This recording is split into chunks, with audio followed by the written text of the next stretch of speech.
Hello everyone, I am Bhupendra sir and I welcome you to my YouTube channel. आज के इस video में हम एक नया टॉपिक डिस्कस करने जा रहे हैं जिसका टाइटल है फिगर्स ऑफ स्पीच।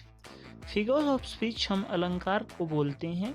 तो जैसे हिंदी की कविताओं में अलंकार यूज होते हैं, उसी तरह से इंग्लिश की पोएम्स में पोइट्स जो हैं वो फिगर ऑफ स्पीच यूज करते हैं। और उससे बेनिफिट ये होता है कि हमारी जो पोएम है, जो उसकी लैंग्वेज है, वो काफ़ी इफेक्टिव बन जाती हैं। तो वीडियो स्टार्ट करने से पहले हमारे चैनल को सब्सक्राइब कर लें ताकि जैसे ही नया वीडियो आए उसका नोटिफिकेशन आप तक पहुंच जाए। तो चलिए अब हम वीडियो को स्टार्ट करते हैं। तो सबसे पहले स्टार्टिंग में हम फिगर ऑफ स्पीच का मीनिंग अंडरस्टैंड करेंगे कि फिगर ऑफ स्पीच होती क्या है। तो जैसे कि यहाँ पे बोला गया है कि figure of speech are plainly defined as saying one thing in terms of something else। यानी बड़े ही सिंपल फॉर्म में फिगर ऑफ स्पीच को हम अगर हम डिफाइन करने की कोशिश करें तो हम ये कह सकते हैं कि किसी बात को कहना दूसरे वर्ड्स में, in terms of something else, किसी दूसरी तरह से एक बात को कहना। What does that mean? तो उसका क्या मतलब है? Well, it is simple. ये बहुत ही सिंपल है एक्चुअली।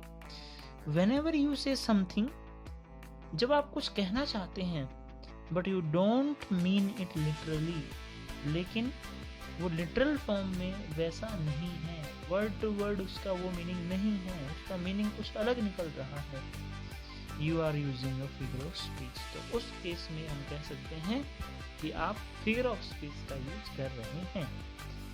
यानी हमारे जो वर्ड्स हम बोल रहे हैं उनका वो मतलब नहीं हो कि उससे डेप्थ में कुछ मीनिंग होता है।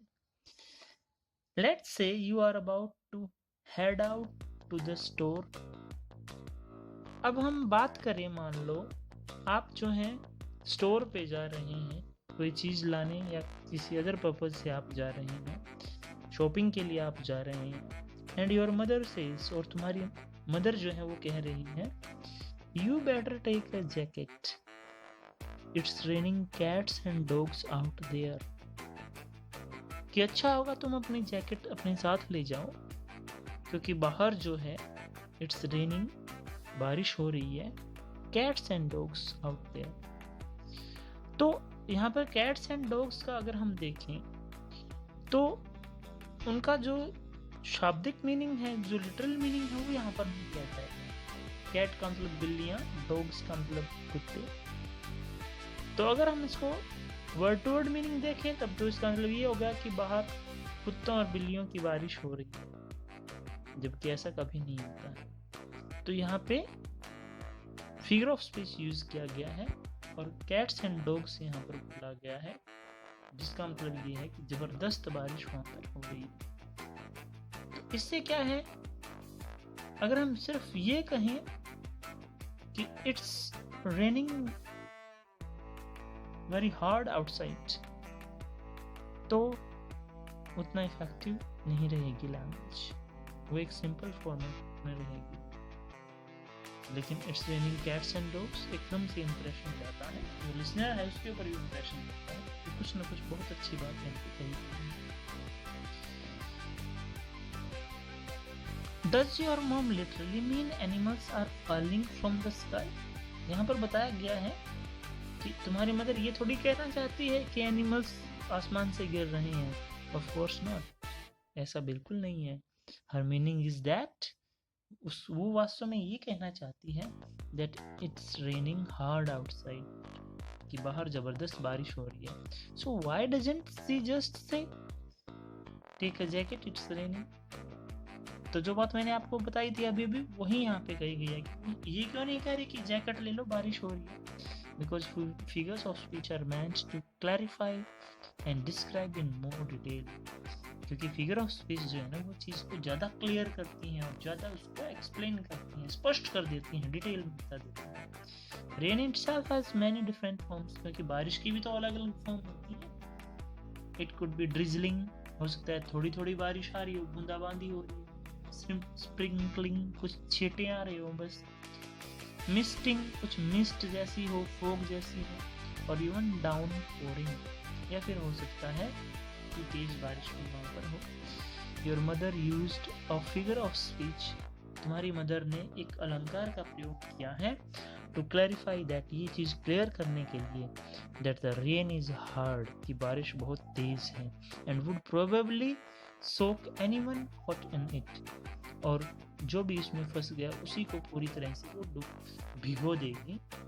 Figure of speech are very useful, figure of speech होते हैं वो बहुत हेल्पफुल होते हैं in giving a more detailed and accurate description, वो एक ज़्यादा डिटेल वाला और एक बिल्कुल सही एक्यूरेट विश्लेषण या डिस्क्रिप्शन किसी चीज़ को करते हैं, डिस्क्राइब करते हैं। तो यहाँ तक हमने देखा कि फिगर ऑफ स्पीच का क्या मतलब है, क्यों उनको यूज़ किया जाता है, और एक उदाहरण के थ्रू भी हमने उसको समझा।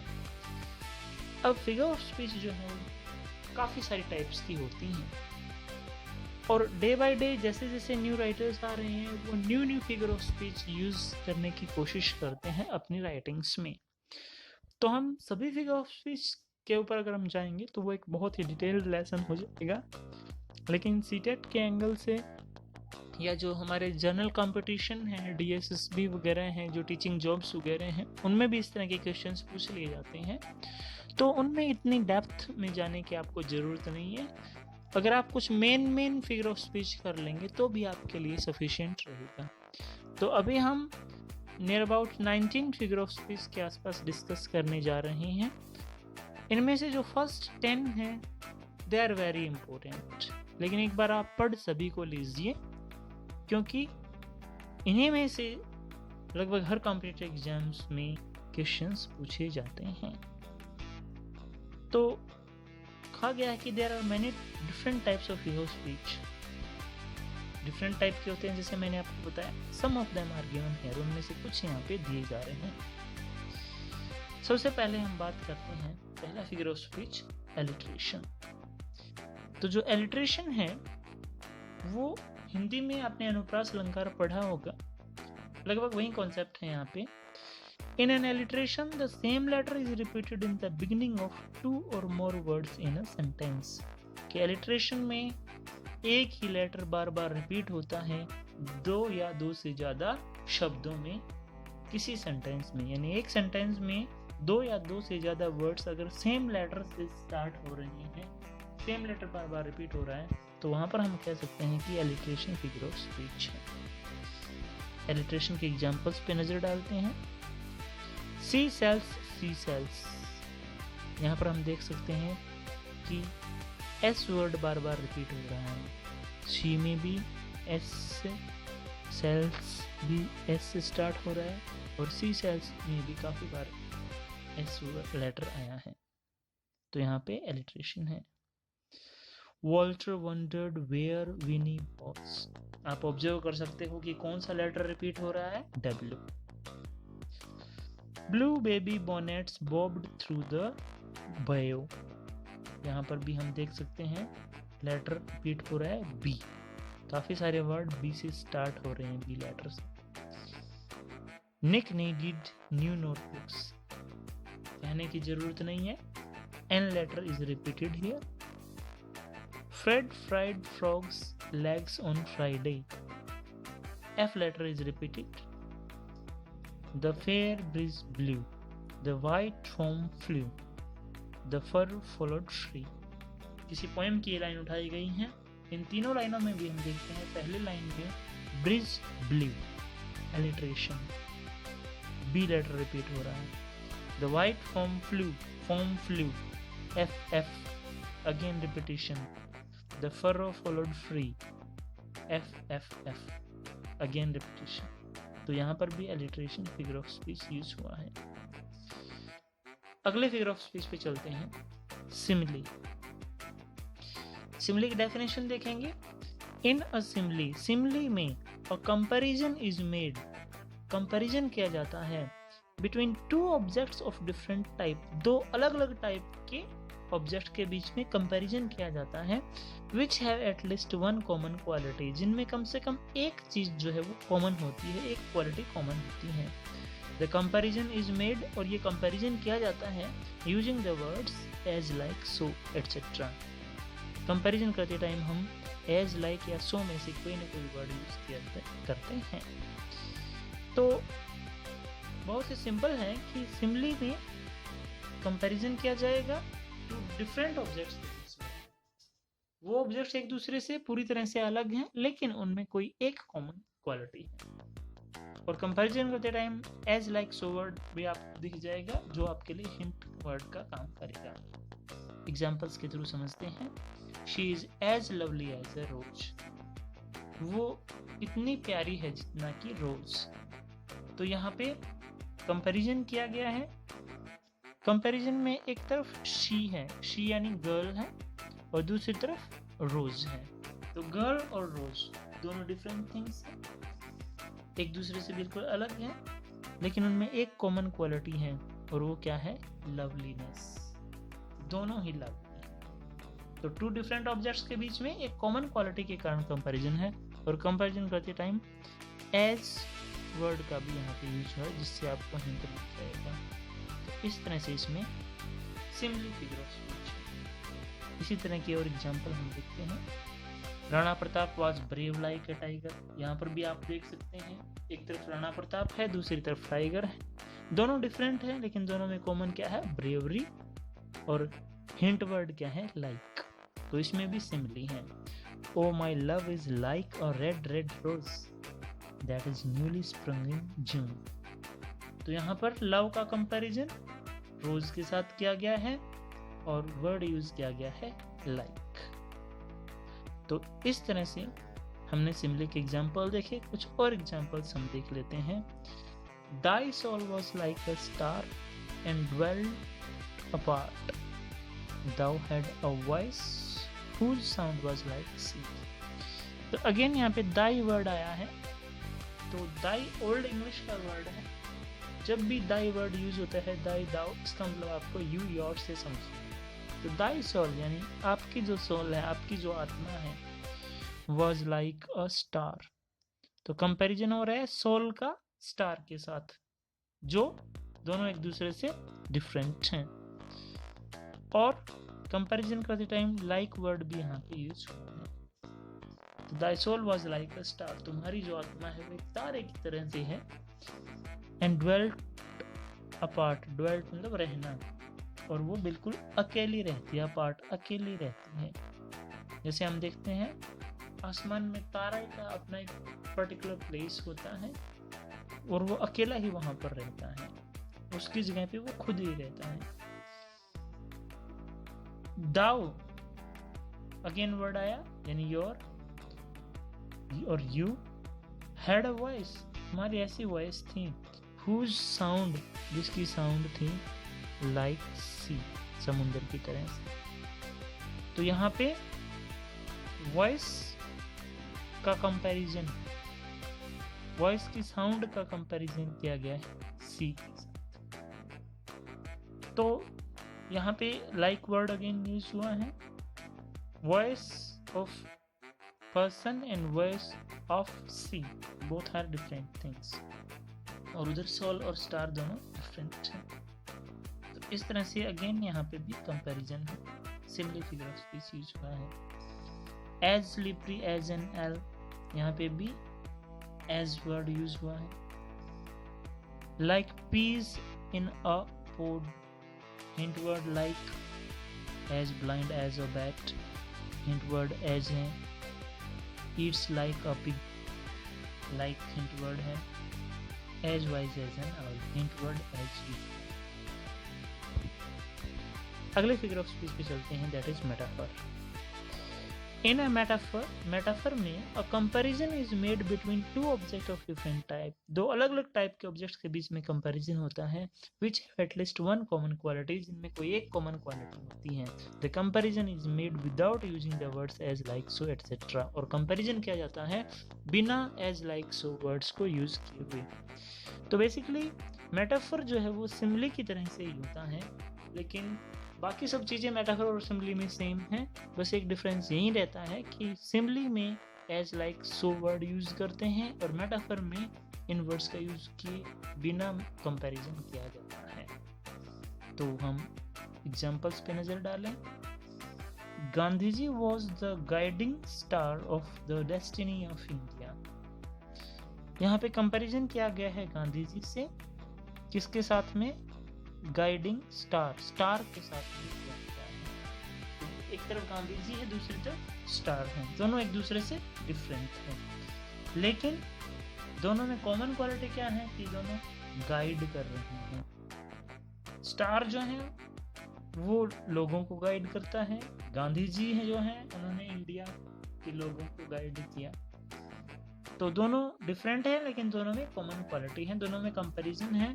और कंपैरिजन करते टाइम कहीं पर भी as like so word use नहीं हुआ, एक तरह से डायरेक्ट कंपैरिजन ये है। Gandhi ji was the guiding star, direct comparison हो गया, तो यहाँ पे मेटाफर फिगर ऑफ स्पीच। अगले एग्जांपल देखते हैं। Shivaji was the lion of the Peshwa dynasty. यहाँ पे शिवाजी का लाइन के साथ कंपैरिजन है, दोनों डिफरेंट हैं लेकिन कॉमन ब्रेवरी है।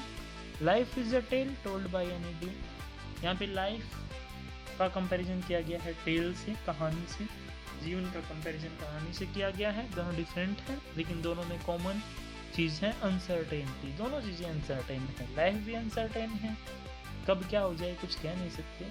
टेल कहानी भी बड़ी अनसर्टेन होती है, कहानी में भी कभी भी सरप्राइज आ जाता है, कहीं पर भी टर्न आ जाता है। Her only son is the lamp of her life. यहाँ पर भी सन का कंपैरिजन लैम्प के साथ किया गया है। टाइम इज मनी, टाइम का कंपैरिजन डायरेक्ट मनी के साथ किया गया है। तो time is also costly, money is also costly, both are different but have common quality that they are costly, both are costly. All the world is a stage, world का comparison stage के साथ किया गया है।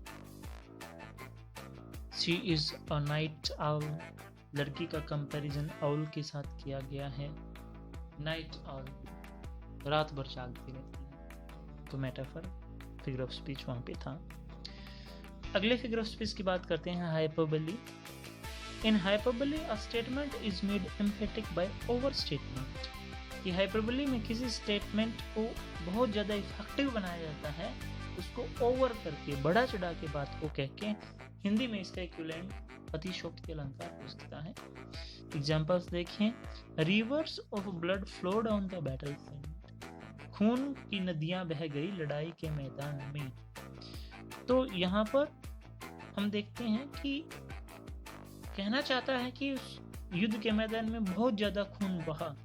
तो खून की quantity काफी ज्यादा थी, लेकिन वो इतनी भी नहीं थी कि पूरी नदी वहां पर बहने लगे, खून की नदी बहने वहां पर लगी।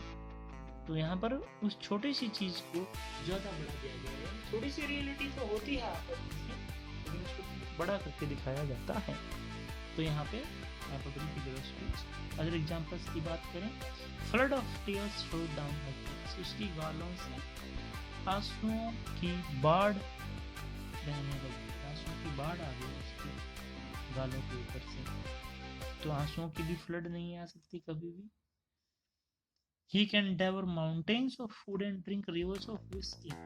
वह खाने के पहाड़ निकल सकता है और विस्की की पूरी नदी पी सकता है, यानी उसके खाने पीने की क्वांटिटी को बहुत ज़्यादा बढ़ा दिया गया है।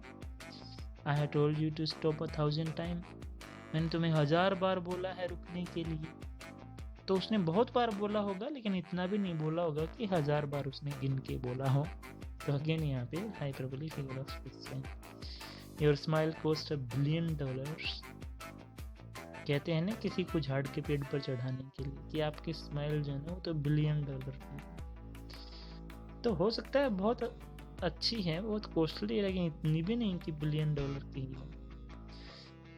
Everybody knows that. हर कोई जानता है। तो यहाँ पर उस बात को बहुत सारे लोग जानते होंगे, लेकिन इतना भी नहीं कि हर इंसान उसको जानता हो। तो अगेन हाइपरबोली यूज किया गया है। अगले फिगर ऑफ स्पीच पर चलते हैं। अगला फिगर ऑफ स्पीच है personification. In personification inanimate objects and abstract notions are spoken of as having life and intelligence.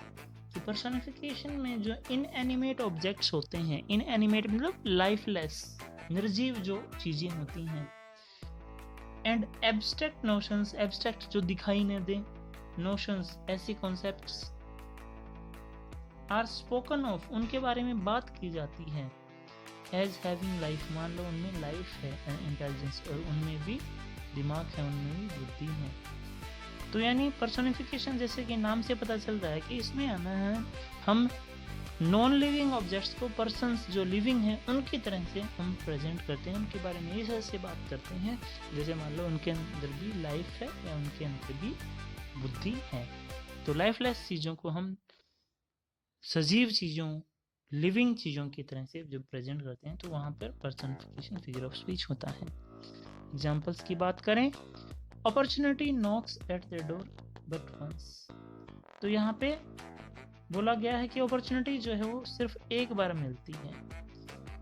तो अपॉर्चुनिटी को वहाँ पे डोर को नॉक करते हुए दिखाया गया है, जबकि डोर को नॉक कोई लिविंग पर्सन ही कर सकता है। तो अपॉर्चुनिटी जो अपने आप में एक एब्स्ट्रैक्ट नोशन है, उसको लिविंग का काम करते हुए दिखाया गया है, तो अपॉर्चुनिटी का पर्सनिफिकेशन हुआ है। और एग्जाम्पल देखते हैं, nature bemoaned the death of the king, कि राजा की मौत पे प्रकृति भी रोने लगी। बिमोन्ड, बिमोन्ड वर्ड आप समझ सकते हैं, बिमोन्ड में मौन वर्ड देख लीजिए, मौन हो जाते हैं, तो मौन और बिमोन, बी मतलब हो जाना, तो इस तरह से आप इस न्यू वर्ड का मीनिंग याद रख सकते हैं, बिमोन यानी मौन हो जाना। तो मौन जो है वो लिविंग थिंग या पर्सन्स होते हैं, उनको जब दुख होता है तो वो मौन हो जाते हैं। तो यहाँ पे नेचर जो नॉन लिविंग है उसको दिखाया गया है दुखी होते हुए, तो पर्सनिफिकेशन है। द फ्लावर्स नोडिड, फ्लावर्स ने सिर हिलाया, तो सिर हिलाने का काम भी लिविंग ही कर सकते हैं, फ्लावर्स का पर्सनिफिकेशन हो गया। द स्नोफ्लेक्स डांस्ड, डांस करते हुए दिखाया गया है स्नोफ्लेक्स को, बर्फ के छोटे छोटे टुकड़ों को डांस करते हुए दिखाया गया है, पर्सनिफिकेशन अगेन। द थंडर ग्रम्बल्ड, तो ग्रम्बल भी पर्सन ही करते हैं, बड़बड़ाते हैं, वहाँ पर थंडर को, स्टॉर्म को, तूफान को बड़बड़ाते हुए दिखाया गया है। द फॉग क्रैप्ड इन, जो फॉग है, जो धुंध है, वो रेंगती हुई अंदर आए, तो क्रीपिंग का काम भी लिविंग करते हैं, तो नॉन लिविंग को दिखाया गया है।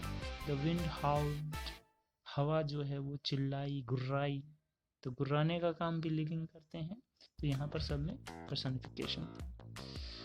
बढ़ते हैं अगले फिगर ऑफ स्पीच की तरफ, oxymoron. An oxymoron is a special form of antithesis whereby two contradictory qualities are predicted at one of the same thing. तो oxymoron जो है ना वो एक स्पेशल तरह का एंटीथेसिस होता है, जिसमें दो कंट्राडिक्टरी क्वालिटी, दो अपोजिट क्वालिटी जो हैं आर प्रेडिक्टेड, उनके बारे में बताया जाता है। At once of the same thing, एक ही चीज की दो कंट्राडिक्टरी क्वालिटी जब एक साथ बताई जाए, उस सेंटेंस में ऑक्सीमोरन फिगर ऑफ स्पीच होता है। बात करते हैं हम एग्जांपल्स की। Sweet bitter tears flow down her cheeks, उसकी गालों से स्वीट बिटर टीयर्स बहने लगे। तो यहाँ पे जो नाउन है वो है टीयर्स, टीयर्स की क्वालिटी बताई गई है, वो स्वीट भी हैं और बिटर भी, तो दोनों वर्ड ऑपोजिट हैं। तो एक ही नाउन के दो ऑपोजिट क्वालिटी एक साथ मेंशन की गई हैं और वो दोनों क्वालिटी एक दूसरे की कंट्राडिक्टरी हैं, तो यहाँ पे ऑक्सीमोरन फिगर ऑफ स्पीच है। तो ऐसा हम अपने रूटीन लाइफ में भी करते हैं। जैसे मान लीजिए बच्चे की जॉब लग गई, बच्चा घर छोड़ के अपनी प्लेस ऑफ पोस्टिंग पे जा रहा है, तो उस टाइम पे जो घर वालों की आंखों में आंसू होते हैं, तो दोनों तरह के होते हैं, खुशी के भी और दुख के भी। खुशी इस बात की कि बच्चे की जॉब लगी है, और दुख इस बात का कि बच्चा घर छोड़ के जा रहा है। तो यहाँ पे स्वीट बिटर, स्वीट खुशी के लिए और बिटर जो है वो दुख के लिए प्रकट किया गया है। Let's not dread the kind cruelty of the surgeons knife, तो अगेन अपोजिट वर्ड आप देख सकते हैं, काइंड और क्रुएल्टी दोनों एक दूसरे के अपोजिट हैं। कि आओ हम सर्जन की नाइफ की काइंड क्रुएल्टी से न डरें। ड्रेड, ड्रेड का मतलब होता है डरना। तो सर्जन का जो नाइफ है वो काइंड भी है क्योंकि हमें हील करता है, ठीक करता है, और वो क्रूएल भी है क्योंकि हमें दर्द देता है।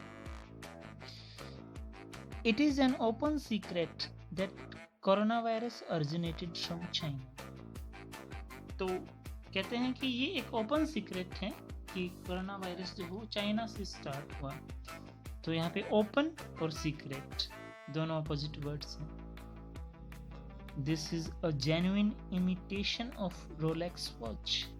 तो अपोजिट वर्ड आप देख सकते हैं, जेन्युइन और इमिटेशन। जेन्युइन असली, इमिटेशन उसकी कॉपी करना। Do you have the original copy of this document? यहाँ पर भी देख सकते हैं ओरिजिनल जो रियल है और कॉपी जो उसकी इमेजिनेशन है। तो ओरिजिनल और कॉपी दोनों एक दूसरे के ऑपोजिट वर्ड्स हैं। पार्टिंग इज अ स्वीट सोरो। Sweet is used for happiness, sorrow for sadness. The student teacher explained how to complete dissertation editing. तो ऐसा जनरली हम जो बच्चे अंडर ट्रेनिंग होते हैं उनको हम बोलते हैं। आप लोगों ने भी किसी ने बीएड या जेबीटी या डीएड वगैरह किया होगा तो वहाँ पर आपने ये टर्म काफ़ी सुनी होगी पेडागोजी में, स्टूडेंट टीचर। तो यानी वो स्टूडेंट भी है और वो टीचर भी है। तो इस तरह से हम देखते हैं कि इन सभी एग्जाम्पल्स में टू कंट्राडिक्टरी वर्ड्स आ रहे हैं। ऑक्सीमोरन, फिगर ऑफ स्पीच यहाँ पे यूज किया गया है। Next figure of speech, antithesis. तो जैसे सिमिली और मेटाफर दोनों फिगर ऑफ स्पीच एक दूसरे से मिलते जुलते होते हैं, थोड़ा सा ही डिफरेंस होता है, उसी तरह से ऑक्सीमोरन और एंटीथेसिस भी मिलते जुलते हैं। दोनों में कुछ कॉमन क्वालिटी होती हैं कि ऑक्सीमोरन में तो दो अपोजिट वर्ड एक साथ आ रहे थे, लेकिन एंटीथेसिस में दो अपोजिट सेंटेंस या दो अपोजिट कॉन्सेप्ट्स एक सेंटेंस में दी जाएंगी। इन एंटीथेसिस में अ स्ट्राइकिंग अपोजिशन और कंट्रास्ट ऑफ वर्ड्स और sentiments is made in the same sentence. एक ही सेंटेंस में अ स्ट्राइकिंग अपोजिशन, अपोजिशन यानी opposite, striking means clear, contrast दिया जाता है वर्ड्स का या फिर सेंटिमेंट्स का, फीलिंग्स का। It is employed to secure emphasis, और ये किस लिए? ताकि एम्फेसाइज बढ़ाया जाए। तो एम्फेसाइज बढ़ता है जैसे हम कंट्रास्ट बढ़ाते हैं, जैसे हम लाइट शर्ट के साथ में डार्क कलर की पैंट हम डालते हैं कंट्रास्ट बनाने के लिए, कपड़ों का हम कंट्रास्ट बनाते हैं, उसी तरह से लैंग्वेज का कंट्रास्ट बनाया जाता है दो अपोजिट स्टेटमेंट्स देके। एग्जाम्पल्स हम देखते हैं। To err is human, to forgive divine. तो यहाँ पे भी दो अपोजिट चीज़ें हैं, एक तरफ एरर है मिस्टेक करना, दूसरी तरफ फॉरगिव माफ़ करना। एक तरफ ह्यूमन है इंसान है, दूसरी तरफ डिवाइन यानी देवताओं की क्वालिटी यहाँ पे बताई गई है। तो यहाँ पे कंट्राडिक्टरी स्टेटमेंट्स हैं, एंटीथेसिस फिगर ऑफ स्पीच। कुछ और एग्जांपल देखते हैं। God made the country, man made the town.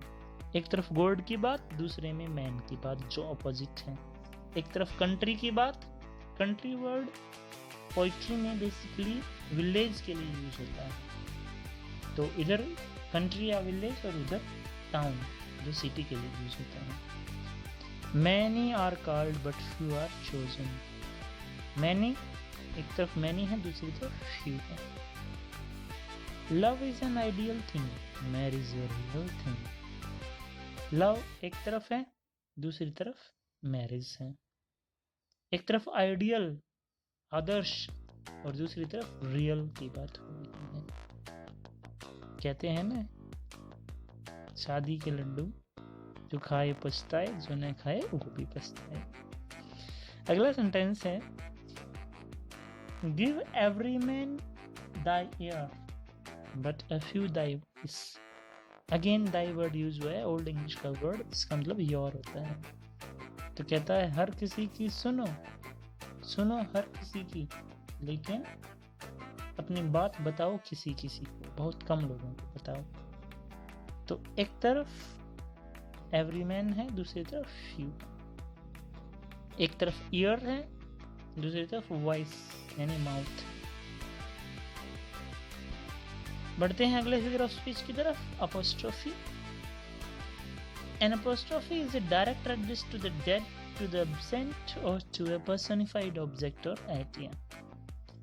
तो अपोस्ट्रोफी में हम एड्रेस करते हैं, संबोधित करते हैं।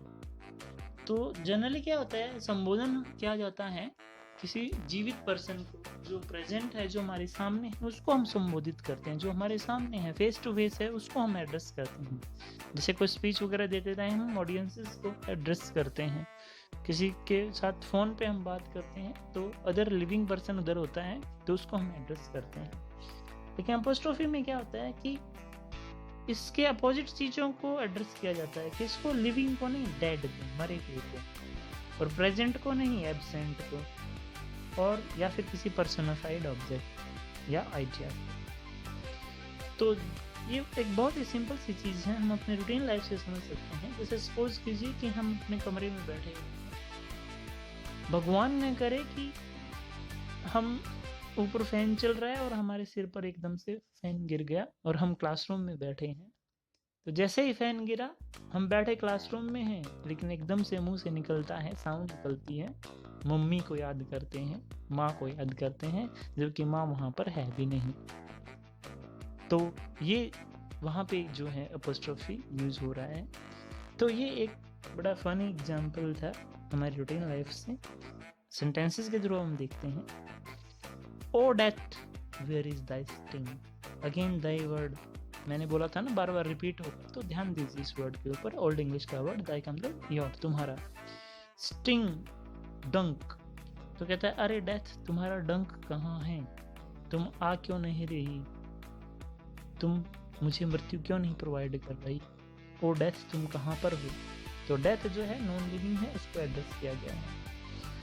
Milton, thou shouldst be living at this hour, यहाँ पे मिल्टन को एड्रेस किया गया है, जो एक ग्रेट इंग्लिश पोइट है, जॉन मिल्टन, जो अभी लिविंग नहीं है, वो डेड हैं, मर चुके हैं। तो उनको एड्रेस करके बोला गया है दाउ, अगेन ओल्ड इंग्लिश का वर्ड, दाउ का मतलब यू। शुडेस्ट भी ओल्ड इंग्लिश का वर्ड है, जो शुड के लिए यूज होता था कि तुम्हें जिंदा होना चाहिए एट दिस आवर, इस टाइम पर।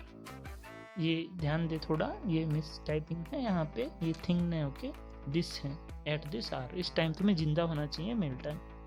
अगला है O solitude where are thy charms, अरे सॉलिट्यूड तुम्हारे चार्म्स कहाँ पर हैं, तुम्हारा एंजॉयमेंट कहाँ पे है। सॉलिट्यूड को एड्रेस किया गया है जो नॉन लिविंग है। बच्चों की आपने पोएम भी सुनी होगी, देखिए वहाँ पर भी फिगर ऑफ स्पीच यूज हो रहा है। कितना सिंपल एग्जांपल है, twinkle twinkle little star how I wonder what you are. Star को एड्रेस किया गया है, स्टार भी नॉन लिविंग है। Roll on thou deep and dark blue sea, यहाँ पे एड्रेस किया गया है डार्क और डीप ब्लू ओशियन को एड्रेस किया गया है। ओल्ड इंग्लिश का वर्ड दाउ यूज हुआ है, जिसका मतलब यू होता है, तो उसको रोल ऑन होने के लिए बोला गया है। ओ होली नाइट, नाइट को एड्रेस किया गया है, the stars are brightly shining, तो नाइट भी नॉन लिविंग है। तो ये, अब हम आगे बढ़ते हैं अगले फिगर ऑफ स्पीच, पन की तरफ। पन जो है हिंदी में इसको स्लेस बोला जाता है। तो जनरली क्या होता है कि किसी एक सेंटेंस में एक वर्ड का एक ही मीनिंग निकलता है, लेकिन जब पन अप्लाई हो जाता है तो उस सेम सेंटेंस में उस वर्ड के एक से ज़्यादा मीनिंग निकलते हैं, और आप कोई भी मीनिंग वहाँ पर फिट कर दीजिए, उस वर्ड का मीनिंग फिट बैठ जाएगा। इन ए पन, पन में the same word gives more than one meaning, कि सेम वर्ड जो है ना वो एक से ज़्यादा मीनिंग देता है without harming the sense of sentence, और उससे सेंटेंस की सेंस या मीनिंग के को भी नुकसान नहीं पहुँचता है। एग्जाम्पल्स देखते हैं। Is life worth living, that depends on the liver, क्या जीवन जीने लायक है, वो लीवर पे डिपेंड करता है। तो लीवर के दो मीनिंग हैं, एक तो वो पर्सन जो जीता है, वन हु लिव्स, और एक हमारा बॉडी पार्ट। तो दोनों मीनिंग यहाँ पर फिट करके देख लीजिए कि वो क्या जीवन जीने लायक है, वो जीने वाले पे डिपेंड करता है, करेक्ट सेंटेंस। क्या जीवन जीने लायक है, वो हमारे लीवर पे डिपेंड करता है, अगर लीवर अच्छा होगा तो जीने लायक है, अदरवाइज जीने लायक नहीं है। और लीवर भी यहाँ पे जीने वाला भी फिट बैठ रहा है, क्योंकि जीने वाले पे डिपेंड करता है, अगर अच्छे काम करेगा तो उसका लाइफ जीने लायक है, अदरवाइज नहीं। कुछ और एग्जांपल देख लेते हैं। An ambassador is a person who lies abroad for the good of his country. Ambassador यानी राजदूत को हम बोलते हैं, जो दूसरे कंट्रीज में रहता है। तो ambassador एक ऐसा पर्सन है जो दूसरे कंट्री में लाई के दो मीनिंग है, एक रहना और एक झूठ बोलना। तो दोनों फिट बैठेंगे कि एम्बेसडर ऐसा पर्सन है जो दूसरे देश में रहता है अपने देश की भलाई के लिए, गुड होता है भलाई, और एम्बेसडर एक ऐसा पर्सन है जो दूसरे देश में अपने देश की भलाई के लिए झूठ बोलता है। झूठ बोलने को हम समझ सकते हैं, जैसे मान लीजिए पाकिस्तान का एम्बेसडर हमारे इंडिया में है, कोई भी अटैक हुआ, हमें साफ दिख रहा है कि पाकिस्तान का उसका रोल है, पाकिस्तान का उसमें अटैक में रोल है, लेकिन वो एम्बेसडर कभी भी एडमिट नहीं करेगा इस चीज़ को, वो झूठ बोलेगा। क्यों? अपने देश की भलाई के लिए। तो यहाँ पे लाई के ऊपर पन है। The horse is a stable animal. Stable के दो मीनिंग निकल रहे हैं, दोनों फिट करके देख लीजिए। स्टेबल स्ट्रॉन्ग एनिमल है, और द डवेलिंग प्लेस, जो घोड़े के रहने का स्थान होता है उसको स्टेबल या अस्तबल बोलते हैं।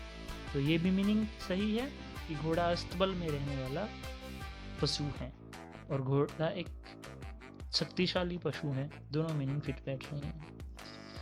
Reading in sun makes you well red. तो कहता है धूप में पढ़ने से आप क्या हो जाओगे, अच्छी तरह से लाल हो जाओगे। एक रेड का मतलब लाल होता है, और दूसरा जो है रीड को का प्रोनाउंसिएशन भी रेड होता है। तो वेल रेड उस कंटेक्स्ट में हम दे सकते हैं कि आप अच्छे से पढ़ सकते हो धूप में। तो पन में कभी कभी ये भी हो जाता है कि जरूर नहीं कि वो सेम स्पेलिंग वाले वर्ड के दो मीनिंग हो, सेम साउंड वाले वर्ड के भी दो मीनिंग वहाँ पर फिट बैठ जाते हैं। तो जैसे यहाँ पे रेड वर्ड के दो मीनिंग निकाले गए हैं, एक लाल वाला और एक पढ़ने वाला। Santa's helper is called as subordinate class. तो यहाँ पर भी बात की गई है कि सांता का जो हेल्पर है उसको हम सबॉर्डिनेट क्लास बोलते हैं। तो क्लास जो है वो सांता क्लॉज के लिए भी यूज होता है, और पार्ट ऑफ सेंटेंस के लिए भी हम यूज करते हैं। Okay, again the construction workers enjoyed the party and raised the roof. Construction workers ने पार्टी को एंजॉय किया और उन्होंने raise the roof. Raise the roof के दो मीनिंग, एक तो बिल्डिंग को कंस्ट्रक्ट किया या फिर उन्होंने शोर किया। तो कंस्ट्रक्ट या मेक नॉइज दोनों में से कोई मीनिंग यहाँ पे रख लेंगे, सेंटेंस बिल्कुल सही रहेगा। अगला फिगर ऑफ स्पीच हमारा है ट्रांसफर्ड एपिथेट। नाम से ही पता चल रहा है, ट्रांसफर्ड यानी ट्रांसफर हो जाता है। एपिथेट वर्ड यूज होता है एडजेक्टिव की, तो इसमें एडजेक्टिव का ट्रांसफर हो जाता है। तो एडजेक्टिव की कॉन्सेप्ट आपको पता है कि adjective is a word which qualifies a noun. किसी नाउन की विशेषता को बताने के लिए एडजेक्टिव का यूज होता है, और एडजेक्टिव जनरली उस नाउन के साथ में यूज होता है। जैसे I have a big house, तो बिग जो है वो एडजेक्टिव है और हाउस की क्वालिटी बता रही है। My shirt is red, shirt जो है उसकी क्वालिटी बताई गई है रेड। तो ये एडजेक्टिव होता है, एडजेक्टिव को एपिथेट भी बोलते हैं। तो जनरली तो एडजेक्टिव अपनी नाउन के साथ में रहता है, लेकिन कई बार उसका ट्रांसफर हो जाता है, यानी अपनी नाउन को छोड़ के दूसरी नाउन के साथ में जाके लग जाता है, तो उस केस में ट्रांसफर्ड एपिथेट होता है। In this figure of speech an epithet or adjective is transferred from its proper word to another word. तो इस फिगर ऑफ स्पीच में एक एडजेक्टिव जो है उसका ट्रांसफर कर दिया जाता है अपने प्रॉपर वर्ड को छोड़ के दूसरे वर्ड के साथ, that is closely associated with it, जो उसके साथ बहुत क्लोज रूप में संबंधित होता है, बहुत क्लोजली वो उससे रिलेटेड होता है इन द सेंटेंस, उसी सेंटेंस में। एग्जाम्पल्स के थ्रू हम समझें, ही पास्ड अ स्लीपलेस नाइट। तो यहाँ पर हम देखते हैं कि एडजेक्टिव है स्लीपलेस और यूज हुआ है नाइट के साथ, जबकि नाइट स्लीपलेस नहीं थी, स्लीपलेस तो ही था, यानी वो पर्सन जो है वो स्लीपलेस था।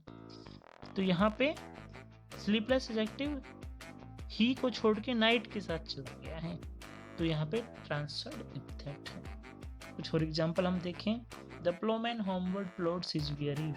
प्लोमैन फार्मर को बोलते हैं, होमवर्ड घर की तरफ, प्लॉड्स चल रहा है या कवर कर रहा है, हिज वेरी वे अपने थके हुए रास्ते को। तो अगेन यहाँ पर हम देखते हैं एडजेक्टिव है weary यानी थका हुआ, यूज हुआ है वे के साथ, रास्ते के साथ। तो जो रास्ता है वो थका हुआ नहीं है, थका हुआ तो प्लोमैन है यानी फार्मर है। तो यहाँ पे transferred epithet. he received a mortal wound, mortal घातक, जीवन को खत्म करने वाला। तो जो वुंड है उसके साथ यूज हुआ है, जबकि वो क्वालिटी है ही के लिए वो मेन क्वालिटी है। I cannot live on dishonorable bread, bread के साथ में डिसऑनरेबल लगा है, डिसऑनरेबल सम्मान का न होना, तो सम्मान ब्रेड का नहीं होता, आई का होता है। I had a wonderful day, wonderful word day के साथ यूज हुआ है, जबकि वंडरफुल आई फील कर रहा है, उसकी क्वालिटी है वो। डे अपने आप में वंडरफुल नहीं होता है, डे तो सबके लिए एक जैसा होता है, लेकिन फीलिंग सब में वंडरफुल की नहीं आएगी, किसी किसी में फीलिंग। ये तो वंडरफुल आई की क्वालिटी है।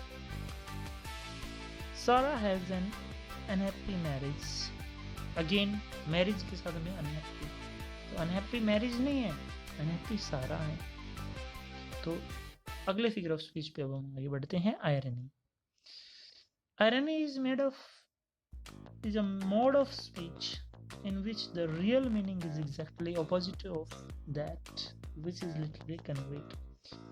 irony जो है वो किसी बात को कहने का एक ढंग है, मोड ऑफ स्पीच है, इन विच जिसमें the real meaning is exactly opposite, जो असली मीनिंग है ना वो एग्जैक्टली अपोजिट होता है, उल्टा होता है, opposite of that which is literally conveyed, जो वर्ड टू वर्ड बोला गया है उसके अपोजिट जो है वो मीनिंग होता है, दिया गया है। यानी जो बात हम कह रहे हैं ना उससे उल्टा हमारा मतलब होता है, हम कहना कुछ चाहते हैं लेकिन हम वर्ड्स दूसरे यूज कर देते हैं। तो जैसे हम देखते हैं क्लासरूम में, जैसे कोई बच्चा है वो स्लो लर्नर है, हमने कोई क्वेश्चन उससे दिया, उसने गलत उसका करके दिया, तो कई बार टीचर्स टॉन्ट करते हुए उसको बोल देते हैं ना, अरे तुम तो बहुत इंटेलिजेंट हो। या कोई बच्चा जैसे लेट आता है क्लास में, हम उसको कहते हैं अरे तुम तो बड़े टाइम से आ गए, तो हम कह रहे हैं कि टाइम से आ गए लेकिन वो टाइम से आया नहीं है, तो हम अपोजिट हम उसको फील कराना चाहते हैं। Examples, how nice she said when I told her I had to work all weekend, मैंने तो उसे बताया कि अरे यार मुझे तो पूरे वीकेंड काम करना पड़ता है, तो उसने कहा ओ अच्छा है यार, बहुत अच्छा है। तो वो अच्छा नहीं है, वो खराब है, और वो भी वही कहना चाहते हैं लेकिन वर्ड्स दूसरे यूज हो रहे हैं। A traffic cop gets suspended for not paying his parking tickets। ये भी आयरनी, विडंबना। देखिए सिचुएशन ऐसी हो गई है कि ट्रैफिक पुलिस वाला है और उसको खुद को पार्किंग टिकट न लेने के कारण फाइन देना पड़ रहा है। कुछ और एग्जाम्पल देखते हैं। The Titanic was said to be unsinkable but sank on its first voyage। voyage होती है जर्नी, यात्रा। टाइटैनिक के बारे में सब सोचते थे कि ये अनसिंकेबल है, ये नहीं डूब सकता, ये कभी भी नहीं डूबेगा टाइटैनिक, ऐसा क्लेम किया गया, लेकिन अपने पहले ही जर्नी पे डूब गया। नेमिंग अ टाइनी चिहुआ ब्रूटस, तो यहाँ पे किसी टाइनी, किसी छोटे इंसान को चिहुआहुआ ब्रूटस बोला गया है, एक बड़े आदमी का नाम उससे जोड़ दिया है। जैसे कई बार हम किसी को एड्रेस कर देते हैं, अरे महाराज, अरे शहंशाह कहाँ जा रहे हैं, एक नॉर्मल पर्सन को हमने किंग बना के बोल दिया है। Next, when the audience knows the killer is hiding in a closet in a scary movie but the actor don't। तो यहाँ पर भी बड़ी विडंबना वाली बात हो रही है। मूवी चल रही है, उसमें ऑडियंसेस को तो पता है कि जो किलर है, जो मर्डरर है, वो दरवाजे के पीछे छुपा हुआ है या अलमारी में छुपा हुआ है, लेकिन जो वहाँ पे एक्टर है उसको पता नहीं चल रहा। तो ये भी विडंबना वाली बात हो गई है। Vishnu thought that the snake would not bite him but it bit. ये स्कूल लेवल के कहानी से लिया गया है, द मार्क ऑफ विष्णु के नाम से शायद ये कहानी है। तो उसमें विष्णु जो है वह एक कैरेक्टर है, उसने एक स्नेक पाला हुआ है, सांप पाला हुआ है, और उसको पूरा विश्वास है कि ये सांप मुझे नहीं काटेगा, लेकिन चैप्टर के लास्ट में हम देखते हैं कि वो सांप ही उसको काटता है और उसी से वो मर जाता है। तो यहाँ पर भी विडंबना हो रही है। अगले फिगर ऑफ स्पीच पे चलते हैं, ओनोमेटोपोइया। ये साउंड से रिलेटेड है। इसमें हम किसी चीज की साउंड को वर्ड्स में एक्सप्रेस करते हैं। ओनोमेटोपोइया is the term for a word that sounds like what it is describing. जिस साउंड को डिस्क्राइब करता है वैसे ही उसकी साउंड हो जाती है। एग्जांपल्स देखिए, the buzzing bee flew away. तो बी की साउंड को बजिंग, क्योंकि बजिंग जैसी साउंड वहां पर हो रही है, तो बजिंग साउंड रेफर करने वाला वर्ड है, तो onomatopoeia. The sack fell into the river with a splash. जब वो सैक रिवर में गिरा तो स्प्लैश की साउंड वहां पर आई, तो स्प्लैश वर्ड साउंड को एक्सप्रेस कर रहा है। The book fell on the table with a loud thump. तो थंप की साउंड को वर्ड एक्सप्रेस कर रहा है। The rustling leaves kept me awake. जो लीव्स हैं वो रस्टलिंग कर रहे थे, आवाज कर रहे थे। Please don't beep your horn after dark. तो बीप वर्ड जो है वो भी एक तरह की साउंड है। We clapped our hands on the arrival of the chief guests. Clap, तो clapping वर्ड जो है वो एक साउंड को एक्सप्रेस यहाँ पे कर रहा है। अगला figure of speech, anaphora. Anaphora is a technique where several phrases or verses begin with the same word or words. तो इलिट्रेशन में हमने देखा था कि 2 or more words same letter से स्टार्ट हो रहे थे, लेकिन एनाफोरा एक ऐसी टेक्निक है जिसमें सेंटेंस में, एक ही सेंटेंस में कई फ्रेज या वर्ड्स जो है वो बार बार रिपीट हो रहे हैं।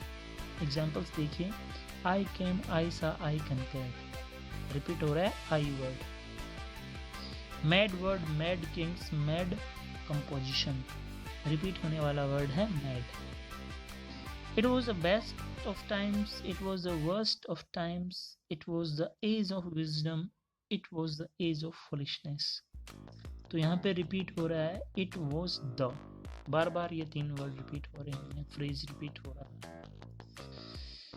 With malice toward none, with charity for all, with firmness in the right, repeat होने वाला वर्ड है with.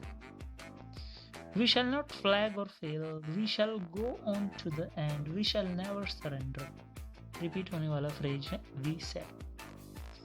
Every day, every night, in every way, I am getting better and better, repeat हो रहा है every। अगले figure of speech पे चलते हैं, assonance. Assonance is the repetition of vowel sounds, not just letters, in words that are close together. तो इसमें हम देखते हैं कि वावल साउंड्स रिपीट होते हैं। एलिट्रेशन में लेटर रिपीट हो रहा था, एनाफोरा में वर्ड्स रिपीट हो रही थी या फ्रेजेस, और यहाँ पे एसोनेंस में वावल साउंड्स रिपीट हो रहे हैं। और तीनों फिगर स्पीच में रिपीटिशन कॉमन है, तो एक चीज और भी कॉमन आप ऑब्जर्व कर सकते हैं, तीनों ही ए से स्टार्ट हो रहे हैं, एनाफोरा, एलिट्रेशन और एसोनेंस। तो इसमें वावल साउंड रिपीट होते हैं। The sounds don't have to be at the beginning of the word, और यहाँ पर एक और कंडीशन भी है कि जरूरी नहीं कि वो साउंड स्टार्टिंग में ही हो, वर्ड्स के मिडिल में भी हो सकते हैं। एग्जांपल्स देखिए, for the rare and radiant maiden whom the angels named Lenore. तो यहाँ पे ए साउंड बार बार रिपीट हो रही है, जैसे रेयर में है, रेयर में भी है, एंड में भी है, रेडियंट में भी है, मेडन में काफी बार आई है। Therefore all seasons shall be sweet to thee, यहाँ पे ई रिपीट हो रहा है, ई की साउंड therefore में भी, सीजन में भी, बी में भी, स्वीट में भी, दी में। ई की साउंड रिपीट हो रही है, man shall the wedding bells।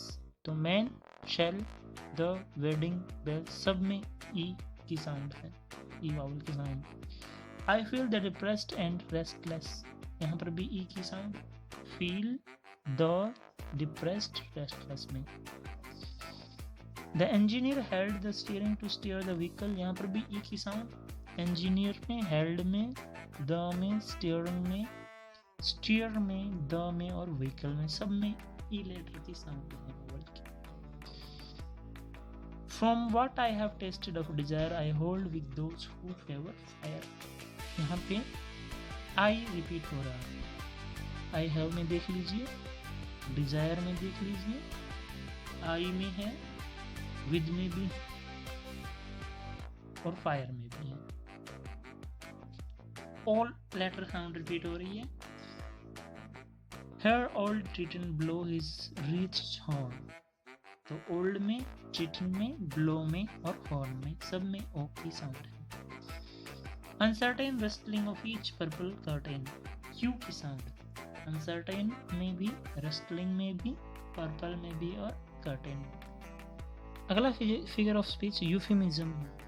Euphemism में हम किसी खराब बात को कहने के लिए थोड़े से अच्छे वर्ड्स यूज कर देते हैं, थोड़े अच्छे वर्ड्स में हम उसको एक्सप्रेस करते हैं ताकि अगले को बुरा न लगे।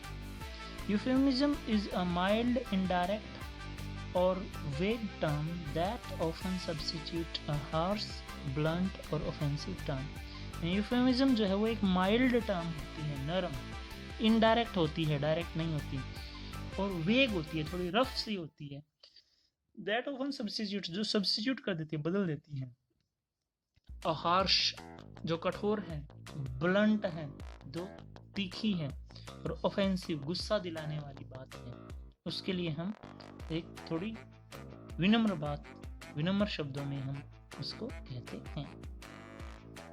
जैसे कई बार होता है ना, अगले पर्सन को बुरा न लगे तो हम उस बात को ऐसे कहते हैं, हमें किसी के ऊपर गुस्सा आया हुआ है लेकिन हम उसको बड़े आराम से कह रहे हैं कि प्लीज आप यहाँ से चले जाइए, तो वहाँ पर यूफेमिज्म यूज हो रहा है। एग्जांपल्स देखें, ही पास्ड अवे यस्टरडे। तो अगर हम ये कहें कि ही डाइड यस्टरडे, तो वो एक थोड़ा पेनफुल चीज होगी। तो डाइड के लिए हमने पास्ड अवे, जो थोड़े से पोलाइट वर्ड है, वो हमने यूज कर दिए हैं। जैसे इसी तरह से हम एक और एग्जाम्पल भी ले सकते हैं।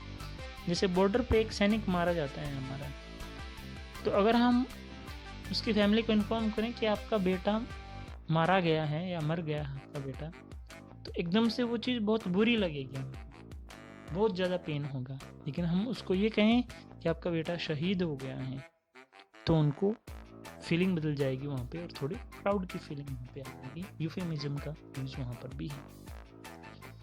ही इज़ नो मोर, तो ये कहने के बजाय कि ही इज़ डेड बोला गया है he is no more. I will have to let him go, तो लेट हिम गो यूज हुआ है शूट विद अ गन, कि मुझे उसको शूट करना ही पड़ेगा।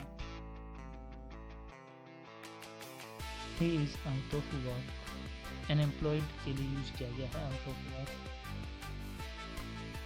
यानी एक तो ये कहें कि मैं बेरोजगार हूँ आजकल, और एक ये कहें कि आजकल मुझे काम नहीं मिल रहा। तो सेकेंड वाली जो है वो एक कम पेनफुल चीज है। He is vertically challenged, it means short in height. तो जैसे उसकी हाइट कम है, तो एक तो हम उसको कहें कि यार वो तो बोना है, या फिर हम उसको कहें कि ही इज वर्टिकली चैलेंज्ड। ऐसे ही होता है ना, जो अपंग लोगों के लिए भी मोदी जी ने एक अच्छा वर्ड यूज किया है ना, दिव्यांग, तो वो भी यूफेमिज्म का एक एग्जाम्पल है। हम किसी को ये कहें कि तुम अपंग हो तो उसको बुरा लगेगा, हम उसको ये कहें कि तुम दिव्यांग हो तो उसको थोड़ा सा कम बुरा लगेगा। They were talking about the birds and bees, तो birds and bees words use किया गया सेक्स के लिए, कि वो सेक्स के बारे में बात कर रहे थे। ये कहने के बजाय हमने बोल दिया, ये कहने के बजाय कि they were talking about sex, they were talking about the bees and birds and bees। He is getting on, grow older के लिए it means he is growing older। Next figure of speech है synecdoche। Synecdoche occurs when a part is represented by the whole, or conversely the whole is represented by the part। synecdoche में क्या होता है कि एक part को represent किया जाता है होल से, या इसका उल्टा कर दिया जाता है कि पूरे होल को बताने के लिए, संपूर्ण को बताने के लिए पार्ट का यूज कर दिया जाए। एग्जाम्पल्स के लिए अच्छे से समझ सकते हैं। Give us this day our daily bread, कि हमें जो है फूड दे दो। तो फूड, पूरे फूड को शो किया गया है सिंगल ब्रेड की हेल्प से। तो फूड एक होल पार्ट है और ब्रेड जो है वो इसका पार्ट है। I have many mouths to feed, mouth part है, पर्सन होल है। तो होल के लिए पार्ट का यूज किया गया है, पर्सन के लिए माउथ का यूज किया गया है। इंग्लैंड हैव वन, तो इंग्लैंड जो है वो एक बड़ी चीज है एंड होल है, और team of England is a part. तो यहाँ पे पार्ट को एक्सप्रेस किया गया है होल की हेल्प से, रिवर्स हो गया है। A fleet of 20 sails passed by our coast, तो शिप जो है यहाँ पे होल है, लेकिन शिप को बताया गया है सेल, जो उसका एक पार्ट होता है, उससे एक्सप्रेस यहाँ पे किया गया है। The best brains have assembled here, brain एक पार्ट है और स्कॉलर एक होल है। तो स्कॉलर्स के बारे में बताने के लिए ब्रेन वर्ड यूज किया गया है। ही इज ग्रे बियर्ड, तो बियर्ड जो है वो एक पार्ट है और पर्सन जो है वो एक बड़ी चीज है। तो ओल्ड पर्सन को एक्सप्रेस करने के लिए ग्रे बियर्ड टर्म का यूज किया गया है। सिनेक्डॉक फिगर ऑफ स्पीच यहाँ पे यूज हुई है। The boots are in the battle, boots एक पार्ट है, सोल्जर्स एक संपूर्ण चीज है, तो सोल्जर्स को एक्सप्रेस किया गया है बूट्स से, उसके पार्ट से। फॉर एग्जांपल देखें, I just brought a new set of wheels, तो सेट ऑफ व्हील्स पार्ट है, कार जो है वो होल थिंग है। The hired hands completed the work in record time, तो हैंड्स जो है वो पार्ट हैं, वर्कर्स जो है वो होल हैं। होल को एक्सप्रेस करने के लिए पार्ट का यूज किया गया है। I'll put this on my plastic, plastic जो है वो एक पार्ट है और क्रेडिट कार्ड जो है वो होल है, तो होल को एक्सप्रेस किया गया है पार्ट की हेल्प से। The women are forever wagging tongues, तो टंग्स जो है वो एक पार्ट है और वो किसके लिए यूज हुआ है, गॉसिप के लिए, टॉक के लिए। अगले फिगर ऑफ स्पीच पे चलते हैं। अंडरस्टेटमेंट, नाम से ही पता चल रहा है किसी चीज को हम अंडर कर देते हैं, नीचे ले आते हैं। तो ये हाइपरबोली का जस्ट ऑपोजिट है। हाइपरबोली में हम उस चीज को बढ़ा चढ़ा के प्रेजेंट करते हैं, हाइपरबोली में हम किसी बहुत बड़ी बात को छोटी फॉर्म में हम देखते हैं, छोटा मान लेते हैं।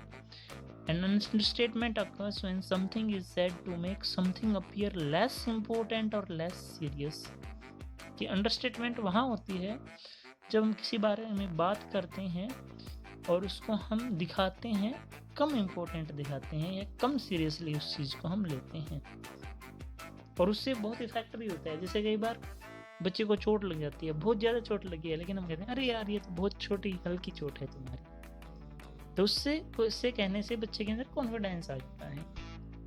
अगर हम उसको ये कह रहे हो तो बहुत खतरनाक है, तो वो डर जाएगा, घबरा जाएगा, उसके ऊपर अलग फीलिंग करेगा।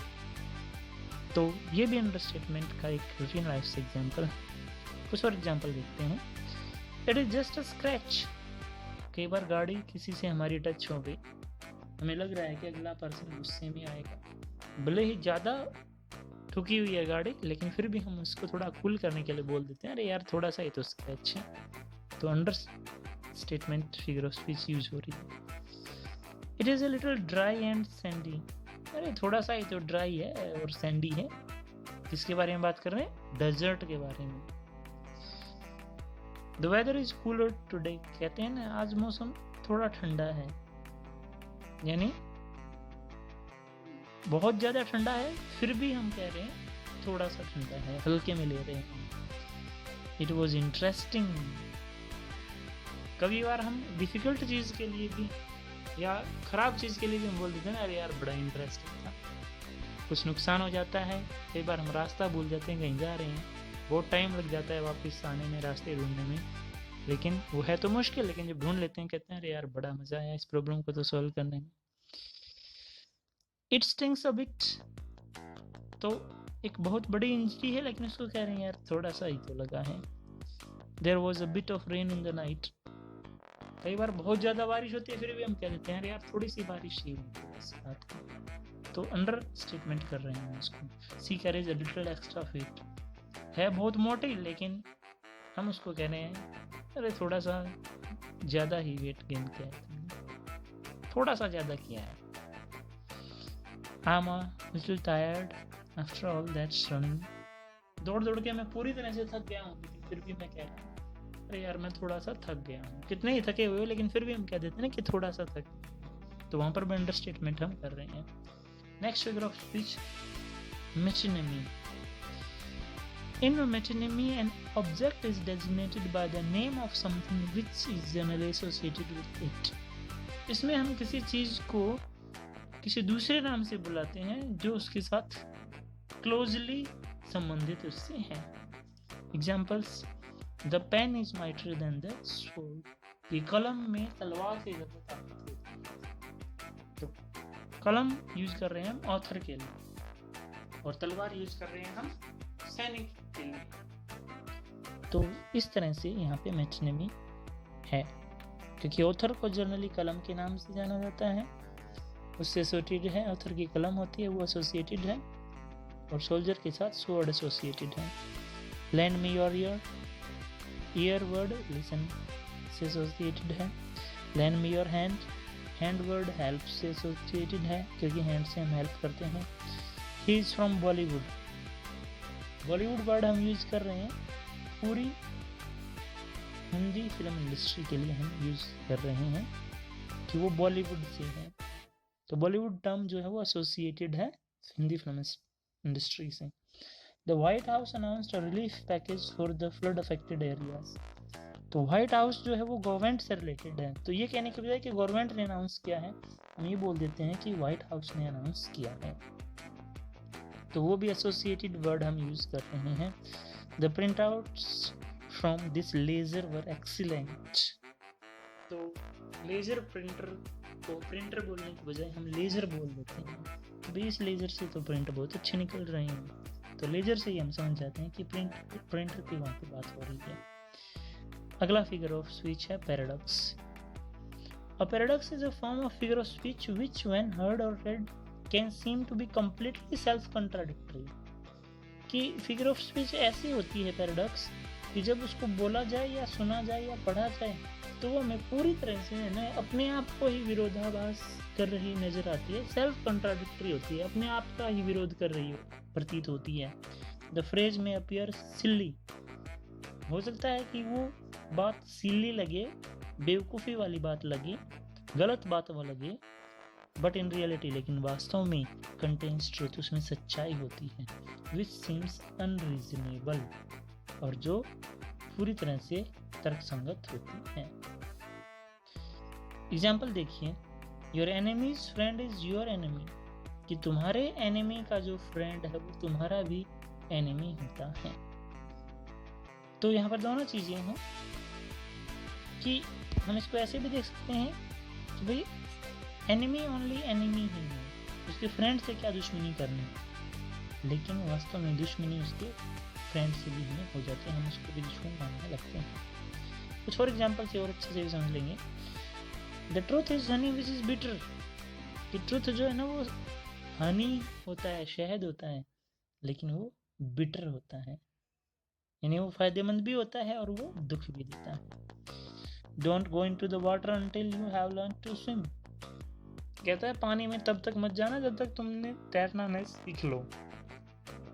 तो बात कंट्राडिक्टरी है कि भाई अगर पानी में ही नहीं जाएगा तो तैरना कैसे सीखे, कभी भी नहीं सीख पाएगा, जाना ही पड़ेगा वहां पे, लेकिन फिर भी हम ऐसा बोल देते हैं। Nobody goes to that market, it's too busy, कहता है कि उस मार्केट में कोई नहीं जाता, वो बहुत बिजी रहता है। तो देखिए हम अपनी बात को कंट्राडिक्ट कर रहे हैं कि जब कोई ही नहीं जाता तो बिजी कहाँ से होगी। I know one thing, I know nothing, कहता है मुझे बस एक बात पता है कि मुझे कुछ भी नहीं पता, यानी ये कह रहा है कि मुझे पता भी है और मुझे नहीं भी पता है। आई एम नोबडी, मैं तो कोई हूँ ही नहीं, मैं नहीं हूँ, कह रहा है कि मैं हूँ भी और मैं नहीं हूँ। तो इस तरह से ये आज के इस वीडियो में हमने कुछ important figure of speech discuss की हैं